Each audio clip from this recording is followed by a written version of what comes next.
UP CM Yogi Adityanath Gorakhpur दौरे के दूसरे दिन गोरखपुर मंडल के जनप्रतिनिधियों के साथ समीक्षा बैठक कर आवश्यक दिशा निर्देश दिए। आपको बता दें कि सर्किट हाउस के एनेक्सी भवन में बैठक करके आवश्यक दिशा निर्देश दिया। बैठक खत्म करके मुख्यमंत्री गोरखपुर से रवाना हो गए। सुनिए सांसद रवि किशन व ग्रामीण विधायक विपिन सिंह ने क्या कहा। उस पर एक सबको बधाई दी पूज्य महाराज जी ने। उसके बाद जहां हमारी कमियां थी, जैसे दलित समाज में हम लोग वहाँ पर पहुँचे, हरिजन समाज में पहुँचे, पासी समाज में पहुँचे, निषाद समाज में पहुँचे, अपने लोग पहुँचे, वार्ता करें और संपर्क बनाएं।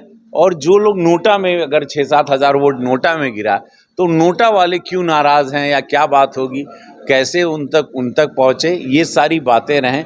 हमारा लाभ, प्रधानमंत्री मोदी जी के सारे लाभार्थी योजना उन तक पहुँच रही है। उसके बाद भी वोट क्यों नहीं, पिछली बार 3 लाख से ज़्यादा से जीते, इस बार कम क्यों, सब कुछ पा के क्यों नहीं वोट दिए। संविधान का या जो एनजीओ के द्वारा कांग्रेस ने जो फैलाया था 1 लाख रुपया मिलेगा, या संविधान में कहा गया था कि बाबा साहब की मूर्तियां को हटाने का एक झूठ जो लोगों ने कहा था, और कि वहाँ प्रधानमंत्री जी की लगेगी, या ऐसे बहुत सारे झूठ, जो झूठ का जहर था, उसको जानना ज़रूरी है कि क्या क्या झूठ आपके गांव में आके एनजीओ के द्वारा या किसी के द्वारा फैलाया गया, 1 लाख रुपए का फॉर्म भराया गया, ये सब झूठ का पर्दाफाश हो और जानना है। और जो लोग अभी बड़ा ही तकलीफ से गुजर रहे हैं कि हम लोग ये क्या कर दिए, हमने मोदी योगी जी को वोट नहीं किया, हमने भाजपा को वोट नहीं किया, उनको बोलने कोई बात नहीं, आप लोग आपके साथ धोखा हुआ है, विपक्ष आके इस वक्त धोखा किया, लेकिन अगली बार आप लोग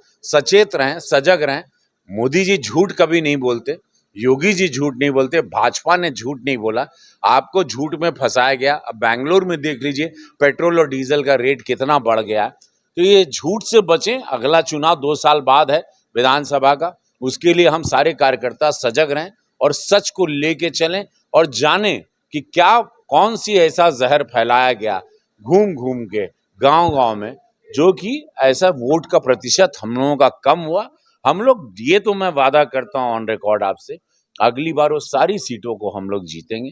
और उस पर काम बहुत लेकिन करना होगा, और उसके लिए हम लोग जरूर जाएंगे। और हर हर महादेव और जय देव। देखिए, आज पूज्य महाराज जी ने यहाँ पर गोरखपुर कमिश्नरी के सभी विधानसभा क्षेत्र के विधायकों को यहाँ पर एक मीटिंग बुलाई थी, जिसमें हमारे कई सांसद भी थे जो अभी निर्वाचित हुए हैं।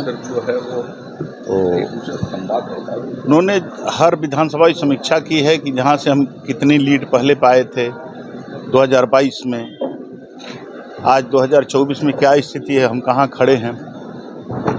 और फिर उन्होंने कहा कि आगे अब आप लोगों का चुनाव है, इससे हमको बहुत सीख लेने की ज़रूरत है।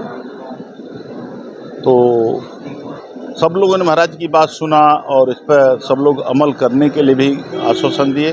बाकी सरकार तो काम कर ही रहे, बेहतर करे। केवल हम अब जनप्रतिनिधि की हैसियत से, जहाँ कुछ क्षेत्रों में जैसे नोटा दबे हैं, नोटा उसी परिस्थिति में दबता है कि वो निश्चित है आपसे नाराज़गी उसकी है, लेकिन वो विपक्ष को वोट नहीं देना चाहता है। तो उन्होंने कहा कि उनसे संपर्क करिए, आखिर में क्या नाराज़गी है, एक विधायक से नाराज़गी है, किसी और से नाराज़गी है, उनके पास जाएंगे। तो हमारा जो बहुत जगहों पर हम बहुत कम वोट से आ रहे हैं, तो हाँ, अगर नोटा भी हमारे साथ रहा होता तो निश्चित हम और अच्छा प्रदर्शन करते। और बाकी कुछ वोटर लिस्ट पे डिस्कस हुआ, बोगस वोटर लिस्ट कुछ रह गई है, तो उस पर भी महाराज जी ने कहा आप लोग गांव स्तर पर विधायक जाएं, जनप्रतिनिधि जाएं, गांव स्तर पर इसकी समीक्षा करें और जहां कोई कमी हो उसको दूर करें, संगठन को साथ लेकर के।